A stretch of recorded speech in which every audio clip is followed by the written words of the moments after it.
Now it's time for our Christmas Pause for Thought, our annual video, and this year it's from the Reverend Jess Davis from St. Peter's Church in Birstall. Apparently, Christmas is just for kids. Well, then I must be just one big kid. You see, I love Christmas. I love everything about it. The lights, the decorations, the movies, the carols, everything. In our house, I'm banned from decorating before December, but long before Tree Up Day, I'm planning out where everything's going to go and moving around the furniture to make sure that we've got the perfect spot for the tree. In the run-up to the big day, I try and watch as many Christmas films as possible. There are just so many and simply not enough time to get them all in. Most years, I try to watch as many different versions of A Christmas Carol as I can.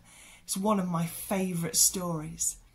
Then there's The Grinch, which is an absolute must, both versions of course. Not forgetting the Home Alone films, all 6 of them, and I can't possibly miss out The Holiday or Love Actually. They're all amazing stories, so heartwarming and full of love. And when you watch them, you can't help but get into the Christmas spirit. And yet, quietly lingering in the background is another story.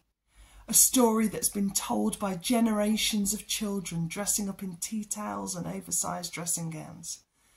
It's the story of a young woman engaged to be married who's accosted by an angel, announcing that she will be the mother of the Saviour of the whole world. This little family wrestle with untold hardship, and then one night in Bethlehem, her miracle baby is born.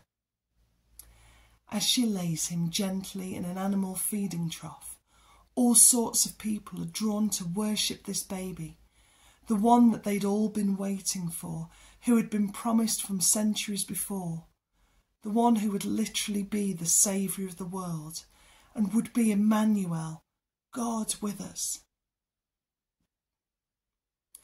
This can so easily be another story we tell at this time of year. But what if, unlike the other stories, this story was real? What if this story meant something for me and you right here and right now? You see, I think it does. The God who drew close to the whole world 2,000 years ago continues to be close, and we find him and experience him in all sorts of places. In church, out in nature, in the people that we meet, in the stillness and calm after a busy day, or in the first cup of coffee in the morning. The message of Christmas is that God comes close. He comes to where we are and invites us to travel with him beyond the manger. Perhaps this Christmas, that encounter with God might begin with kneeling at the manger in wonder. But don't let that be the end of the story for you. Why not let your journey with Jesus continue on beyond Bethlehem?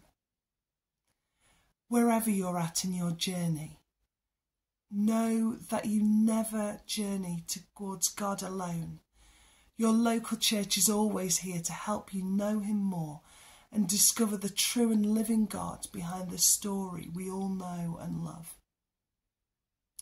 So once you've packed away all the decorations, the lights and the festivities for the year, don't pack away Jesus with it, because there is more to his story than just a baby in a manger. From my home to yours, have a very Merry Christmas. God bless.